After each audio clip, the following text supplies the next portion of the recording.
ನನಗೆ ಕನ್ನಡ ಅಂದರೆ ಮೊದಲಿಂದನೂ ಇಷ್ಟ. ಸೊ ಹಾಗಾಗಿ ನಾನು ಕನ್ನಡದಲ್ಲೇ ಮಾತಾಡ್ತೇನೆ. ಫಸ್ಟ್ ಆಫ್ ಆಲ್ ಇದು ಕನ್ನಡದ ವೇದಿಕೆ, ಆ ಹಾಡು ಕೇಳಿ ಭಾಳ ಸಂತೋಷ ಆಯಿತು. ಎಚ್.ಎಸ್. ವೆಂಕಟೇಶ್ ಮೂರ್ತಿ ಅವ್ರದ್ದು. ಮತ್ತು ನೀವು ಒಂದು ಪೇರೆಂಟ್ಸದು ಎಕ್ಸಸೈಸ್ ಮಾಡಿಸಿದ್ರಿ. ನಾನು ಯಾವಾಗಲೂ ಓಪನ್ ಆಗಿ ಮಾತಾಡೋದು. ಈ ಏನಿದೆ ನಮ್ಮ ಎಮೋಷನ್ಸ್ ಆಗಲಿ ಅಥವಾ ಆ ಸ್ಯಾಕ್ರಿಫೈಸ್ ಆಗಲಿ, ನೀವು ಗಮನಿಸಿರ್ಬೋದು 99% ಯಾವ ಪೇರೆಂಟ್ಸ್ ಇದ್ದಾರೆ ಇಲ್ಲಿ ಅವ್ರು ಯಾರು ಎಕ್ಸ್ಪ್ರೆಸ್ ಮಾಡಿರೋದಿಲ್ಲ. ಅದು ಬಲವಂತವಾಗಿ ಇಂಪ್ಯಾಕ್ಟ್ ಅಂತ ಏನು ಹೇಳ್ತೀವಲ್ಲ, ಅದು ಬಲವಂತವಾಗಿ ಬರೋಲ್ಲ, ಅದು ಅದಾಗದೇ ಬರುತ್ತೆ. ಅದಕ್ಕೆ ನಾನು ಒಂದು ಎಕ್ಸಾಂಪಲ್ ಹೇಳಬೇಕು ಅಂದರೆ, ನಾನು ನಮ್ಮ ಮಗುವಿಗೆ ಯಾವುದೇ ಕತೆ ಹೇಳಿಲ್ಲ. ನಾನು ಆ್ಯಕ್ಚುಲಿ ಬೇರೆಯವರು ಹೇಳಿರ್ಬೋದು. ನನಗೆ ಆ ನಾಟಕೀಯತೆ ಇದಾಗಲ್ಲ. ನಾನು ಚಿಕ್ಕ ವಯಸ್ಸಿಂದ ಹಳ್ಳಿಯಲ್ಲಿ ಬೆಳೆದಿದ್ದು. ನನ್ನದು ಒಂದು ಕತೆ ಹೇಳ್ತೇನೆ. ನಾನು ನಮ್ಮ ಮಗಳು ಈಗ 6th, ವೈಷ್ಣವಿ ಅಂತ.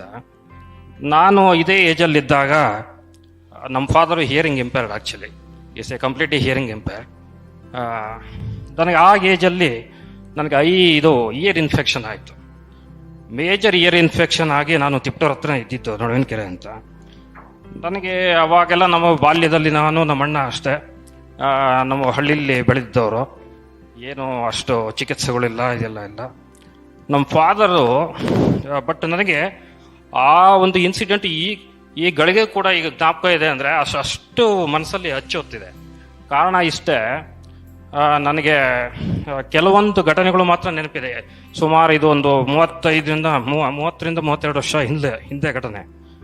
ನನಗೆ ಅವತ್ತು ಹಳ್ಳಿಯಲ್ಲಿ ಇಷ್ಟೊಂದೆಲ್ಲ ಚಿಕಿತ್ಸೆ ಕೊಟ್ಟು ಅವರು ತಿಪ್ಪೂರು ಕರ್ಕೊಂಡು ಹೋದರು. ಆಗ ಅಲ್ಲಿ ಡಾಕ್ಟ್ರು ಇಲ್ಲ, ಇದು ಮೇಜರ್ ಆಪ್ರೇಷನ್ ಆಗಬೇಕು ಆ ಕಿವಿದು ಅಂತಂದರು.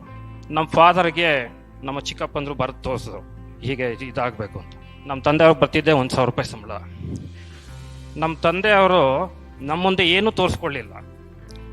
ಆಮೇಲೆ ನಾನು ಮಲಗಿದ್ದೆ ಮತ್ತು ಎಲ್ಲ ಹೊರಗಡೆ ಹೋದರು.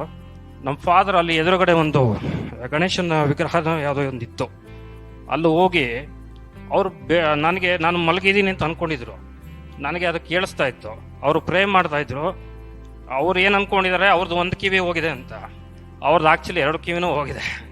ಆದರೂ ಅವ್ರು ಪ್ರೇ ಮಾಡ್ತಿದ್ದಷ್ಟೇ, ನೋಡಪ್ಪ ಭಗವಂತ, ನಂದು ಒಂದು ಕಿವಿ ಸುಮಾರಾಗಿ ಕೇಳಿಸ್ತಾ ಇದೆ, ದಯವಿಟ್ಟು ಆ ಕಿವಿನೂ ಹೋಗಿಸ್ಬಿಡು, ನನ್ನ ಮಗನಿಗೆ ದಯವಿಟ್ಟು ಆ ಕಿವಿ ಸರಿಯಾಗಲಿ.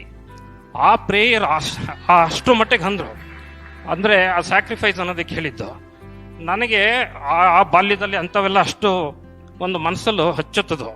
ಮತ್ತು ನಮ್ಮ ತಾಯಿಯವ್ರ ಸತ್ತಾಗಲೂ ಅಷ್ಟೇ ನಾನು ಒಂದು ಕಣ್ಣು ನೀರು ಅಳಲಿಲ್ಲ. ನಾನು ಒಂದೇ ಮಾತು, ನಮ್ಮ ತಾಯಿಯವರು ಕಿಡ್ನಿ ಫೇಲ್ಯೂರ್ ಆಗಿ ಸತ್ತಿದ್ದು. ಒಂದು 3 ವರ್ಷ ಬೆಡ್ ರಿಟರ್ನ್ ಆಗಿ ಸಫರ್ ಮಾಡಿದ್ರು. ನಾನು ಇವತ್ತೊಂದು ದಿನ 2 ಲಕ್ಷ ರೂಪಾಯಿ ಸಂಬಳ ತೊಗೊತೀನಿ. ನನಗೆ ಬರೀ 2,000 ರೂಪಾಯಿ ಸಂಬಳ ಬರ್ತಿದ್ದು ಅವರು ಕಿಡ್ನಿ ಫೇಲ್ಯೂರ್ ಆದಾಗ. ನಾನು ಒಂದೇ ಒಂದು ನಮ್ಮ ತಾಯಿಗೆ ಕಡೆಯಲ್ಲಿ ಮಾತು ಕೊಟ್ಟಿದ್ದು, ಅಮ್ಮ ನಿಮಗೆ ಕಾರಲ್ಲಿ ನಾನು ಕರ್ಕೊಂಡು ಹೋಗ್ಲಿಲ್ಲ ಪರವಾಗಿಲ್ಲ, ನನ್ನ ಫಸ್ಟ್ ಸಂಬಳದಲ್ಲಿ ನಮ್ಮ ತಂದೆಯವರು ಒಂದು ಯಾವುದೋ ಒಂದು ಹಳೆ ಕಾಲದ್ದು ಒಂದು ಪೆಟ್ಟಿಗೆ ಮಿಷಿನ್ ಹಾಕ್ಕೊತಾ ಇದ್ರು. ಒಂದು ಡಿಜಿಟಲ್, ಅವ್ರಿಗೊಂದು ಕಿವಿನೇ ಬರಬೇಕು, ಆ ಥರದ್ದು ನಾನು ಮಾಡಿಕೊಡ್ತೀನಿ ಅಂದ್ಬಿಟ್ಟು ನಾನು ಫಸ್ಟ್ ಸಂಬಳದಲ್ಲಿ ನಮ್ಮ ತಂದೆಯವ್ರಿಗೆ ಒಂದು ಡಿಜಿಟಲ್ ಇಯರ್ ಮಿಷಿನ್ ಕೊಡಿಸ್ಕೊಟ್ಟೆ. ಅವ್ರಿಗೆ ಅದು ಜಸ್ಟ್ ನನ್ನ 20,000 ರೂಪಾಯಿ ಅಷ್ಟೇ. ಅವ್ರಿಗೆ ಇಡೀ ಒಂದು ಲೈಫಲ್ಲೇ ಏನೋ ಒಂದು ನನಗೆ ಕಿವಿ ಮತ್ತೆ ಬಂದ್ಬಿಡ್ತು ಅನ್ನೋ ಅಷ್ಟು ಖುಷಿ. ಆ ಖುಷಿ ನಾನು ಯಾವತ್ತೂ ಮರೆಯಲ್ಲ. Thank you.